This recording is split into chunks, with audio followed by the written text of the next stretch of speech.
नमस्ते, सत श्री अकाल, आदाब। मैं advocate Harry, live Portugal bye Harry की तरफ से आप सभी का स्वागत करता हूं। दोस्तों, अभी जब से महात्मा गांधी सेंटर जो नया वाला है वो खुला हुआ है, वहां से लेके अब तक जिन जिन लोगों ने बायोमेट्रिक करे हुए हैं, हर वीडियो के नीचे मैं देखता हूं कि कमेंट आते हैं। व्हाट्सएप पर भी सेम सवाल पूछे जाते हैं, कॉल पर भी सेम सवाल पूछे जाते हैं। तो मैंने सोचा इसकी एक वीडियो बना दूं और आपको इन्फॉर्म कर दूं। आपको एक नॉर्मल जनरल टॉक भी हो जाएगी हमारी, जिसमें आपको इन्फॉर्मेशन मिल जाएगी, कुछ मैं भी समझने की कोशिश करूंगा कि क्या एग्जैक्टली आपके दिल में आता है ये सवाल पूछने के टाइम पे। सो बेसिकली जिन लोगों के सितंबर, अक्टूबर, नवंबर, दिसंबर वालों के 4 महीने के जितने भी लोग हैं जिनके बायोमेट्रिक हुए हैं, महात्मा गांधी सेंटर हो गया या किसी भी म्युनिसिपल कॉर्पोरेशन में हो गया, किसी भी पोर्तो, तवेरा या और किसी जगह पे पुर्तगाल में अगर हुए हैं बायोमेट्रिक, सभी का एक ही सवाल है, सर 3 महीने हो गए हैं, सर 4 महीने हो गए हैं, क्या हम कोर्ट केस करके कार्ड कढ़वा सकते हैं? क्या कोई एडवोकेट करके हम कोर्ट कार्ड अपना कढ़वा सकते हैं? तो उन सभी लोगों को मैं एक हाथ जोड़ के रिक्वेस्ट करूंगा कि ये वीडियो ध्यान से देखना। इसमें मैंने आपको बताया हुआ है, बहुत प्रैक्टिकल चीजें बताता हूं। आई डोंट नो कि आपको कितनी समझ में आएंगी, या हो सकता है कि मैं थोड़ा कॉम्प्लिकेटेड करके बताऊं, बट मैं क्लीन करने की कोशिश करूंगा। देखिए, कोर्ट केस के लिए आज अगर आप कोई भी एडवोकेट हायर करते हो तो कोई भी एडवोकेट कहां पे अप्रोच करेगा? आईमा में अप्रोच करेगा, राइट? आईमा महात्मा गांधी है नहीं, क्योंकि वो सर्विस सेंटर है, वहां पे कोई जवाब नहीं देगा एडवोकेट को।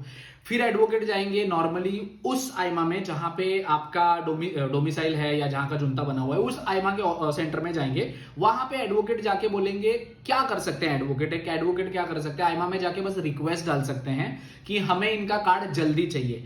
इसमें किसी भी एडवोकेट के पास आप जाइए, उनको पूछिए क्या 10 दिन की गारंटी, 15 दिन की गारंटी, छोड़िए 1 महीने की गारंटी लेकर कोई भी एडवोकेट आपको लिख के दे सकता है कि आपका 1 महीने के अंदर वो कार्ड दे ही देंगे या निकलवा ही देंगे? नहीं देंगे, क्योंकि एडवोकेट को खुद को पता है आईमा का जो काम करने का तरीका होता है वो ऐसे नहीं होता है कि आपने एडवोकेट को पैसे दिए, एडवोकेट जाके आईमा के दरवाजा खटखटाए, उनको बोले कि हाँ जी कार्ड चाहिए, वो प्रिंट करके तुरंत दे देंगे। ऐसा नहीं होता है। ट्राई टू अंडरस्टैंड थोड़ा सा। देखिए, आप भी अपना घर छोड़ के यहाँ पे आए हो, दूसरे कंट्री में आए हो, थोड़ा सा लॉजिक आप भी लगाओ इस चीज को लेके।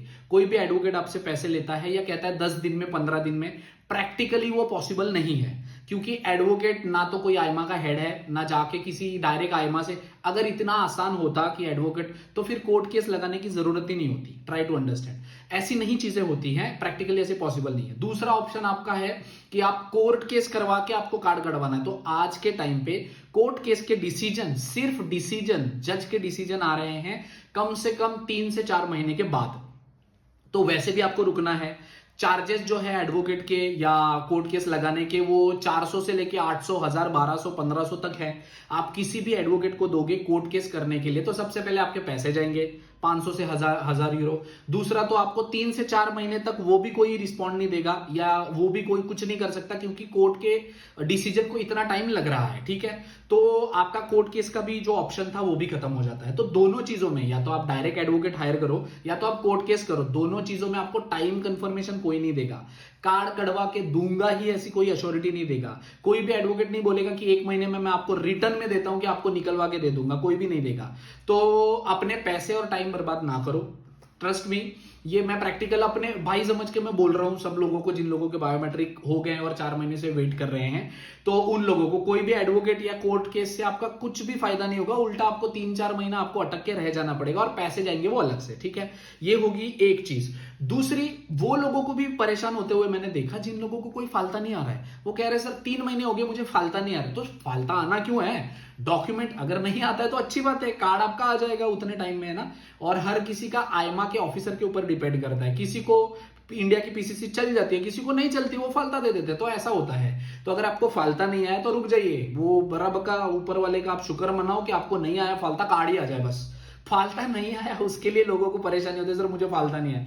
ये क्या प्रॉब्लम? मतलब आपको अगर परेशान, आपकी जिंदगी अच्छी चल रही है, उसमें आपको परेशानी नहीं है, इसलिए आप सोच के परेशान हो जाते हो, हाय मेरे को तो फालता नहीं है। सर कार्ड आ जाएगा, टेंशन ना लो। ठीक है, जिन लोगों को फालते नहीं है और जिन जिन लोगों को पता है कि ऑलरेडी क्या क्या फालते हैं, जैसे जिन्होंने पीसीसी सबमिट नहीं की है, किसी ने कोई जॉब कॉन्ट्रैक्ट का प्रॉब्लम है, कुछ भी प्रॉब्लम है, तो उन लोगों ने वो रेडी करके रखना है अपने साथ में कि फालता नहीं आता है तो कार्ड आ जाएगा, आता है तो आप सबमिट करके डायरेक्टली खत्म कर दो उसको, फिर आपको टाइम एक्सटेंशन या कोई एडवोकेट करने की जरूरत नहीं है। ठीक है, रेस्ट अगर इस रिलेटेड आपको कोई भी डाउट या क्वेश्चन रहता है तो आप वीडियो के नीचे कमेंट कर सकते हो, ठीक है। बट मैं रिक्वेस्ट करता हूं कि प्लीज किसी एडवोकेट को देखे कि कोई कोर्ट केस करके आपको कार्ड जल्दी नहीं कटवा सकते, आप समझ सकते हो। इतना टाइम आप रुक गए हो, थोड़ा टाइम और रुक जाओ। अगर आप फिर भी करना चाहते हो तो आप फ्री हो, आपका पैसा है, आपका टाइम है, आप जैसी मर्जी है आपकी, आप डिसीजन ले सकते हो और आपका कोर्ट केस या किसी एडवोकेट को पैसे दे सकते हो, ठीक है। रेस्ट अगर आपको कोई भी इंफॉर्मेशन या गाइडेंस चाहिए होगी तो advocate Harry is always there for you. Thank you so much.